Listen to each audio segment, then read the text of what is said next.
Nakadikit ka sa lupa, di ba? Oo ako. Kaya, mababa ang tingin mo sa akin, di ba? Parang ganun. Kaya, ano ang ginagawa mo ngayon? Sa totoo lang, may hinahanap ako ngayon. Ibig sabihin may nawala ka. Oo, tama yan. Mahirap yan. Oo. Ito ay sobrang matigas. Gusto kong mag-focus sa paghahanap kaya mas gusto kong hindi ka usapin. Gusto ko mahanap agad kaya humingi ako ng tulong. Nagugutom na ako kasi hindi ko pa nahanap at gusto ko nang kumain. Pero ayoko nang gumawa ng iba kasi gusto ko mahanap agad. Hindi mabuti. Ang iyong isip ay ganap na magulo, hindi ba?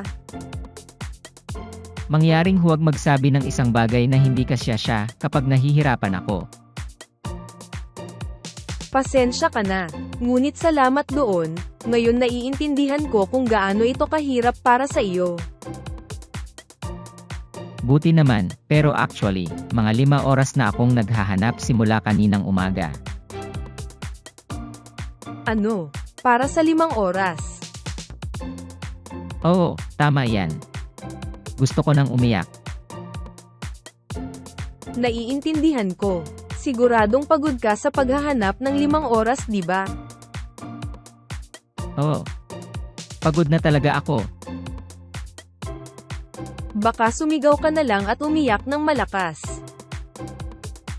Ayokong umiyak dahil hindi ko na makikita sa harapan ko at titigil na ako sa paghahanap. Na may katuturan. Kawawa lang ito. Sa katunayan, ito ay, sa loob ng 5 oras, maaari kang maglinis ng bahay, mag-shopping, gumawa at kumain ng pagkain, at kahit na umidlip, tama ba? Sana ginugol ko ang oras ko sa ganyan.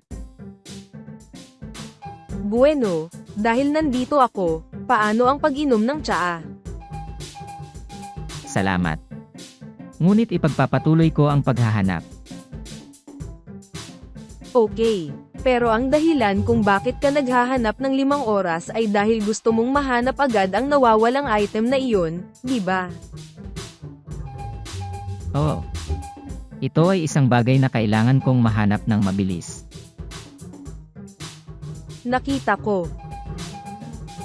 Sa totoo lang, may partikular na dahilan kung bakit gusto kong mahanap ito sa lalong madaling panahon.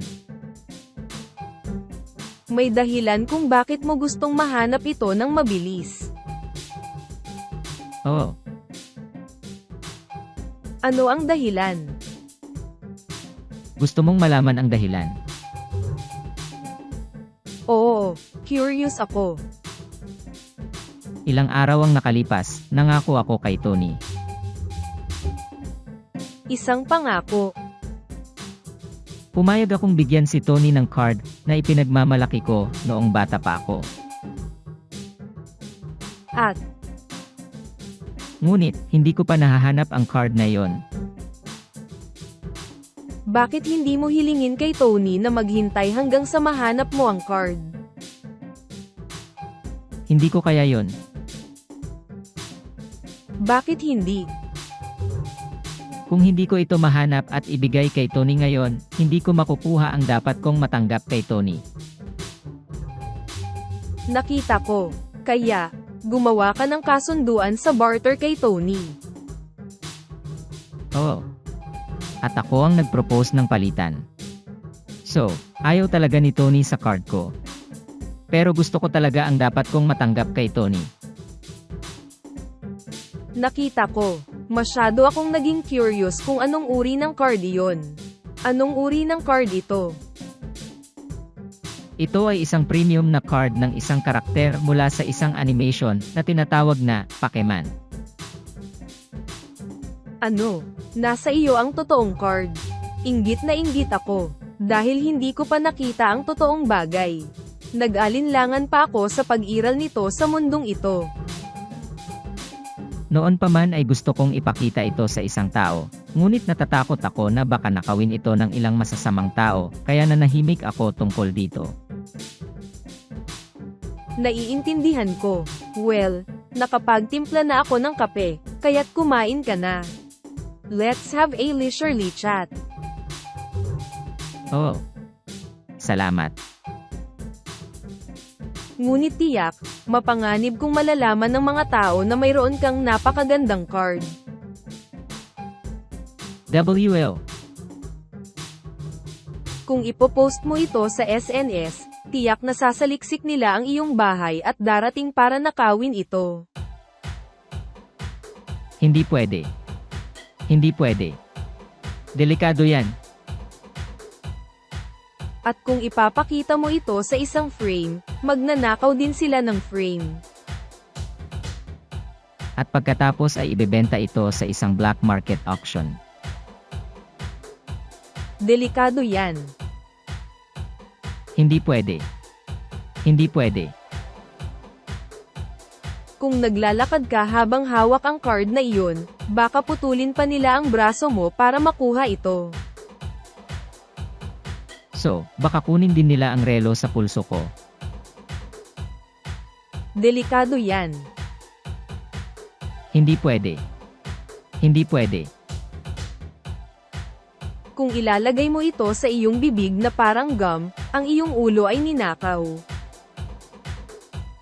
Kung masisiraan ako ng ulo, hindi man lang ako makakainom ng cola. Mapanganib. Mapanganib. Ayoko. Ayoko.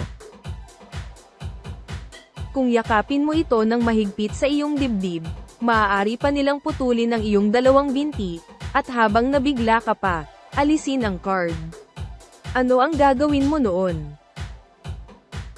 Hindi pwede. Hindi pwede. Delikado yan.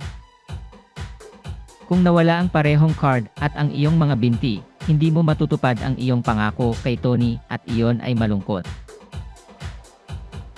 Nako, nakakaawa talaga at malamang hindi ako makatiis na panoorin.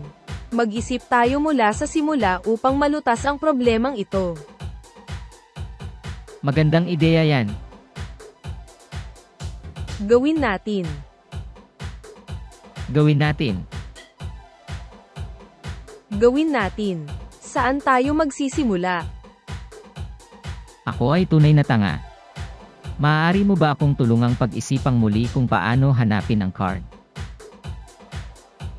Siyempre, ikalulugod kong tumulong. Salamat. Walang anuman. Kaya, saan tayo dapat magsimulang mag-isip muli? Una sa lahat, maaari mo bang sabihin sa akin kung ano ang matatanggap mo mula kay Tony bilang kapalit ng card? Kailangan ko bang sabihin sa'yo kung ano ang matatanggap ko mula kay Tony? Gusto kong malaman. Hindi ba pwedeng manatiling lihim? Na-curious ako at gusto kong malaman. Okay. Sasabihin ko sa'yo, ngunit ito ay isang sikreto. Mangyaring huwag sabihin kahit kanino. Okay, nakuha ko na. Kaya, ano ang matatanggap mo mula kay Tony bilang kapalit ng card? Isa itong aklat na pinamagatang mga bagay na dapat isaalang-alang bago magsagawa ng mga imposibleng pangako. Nakita ko. Paano kung mag-isip muna tayo ng paraan para kanselahin ang pangako mo kay Tony?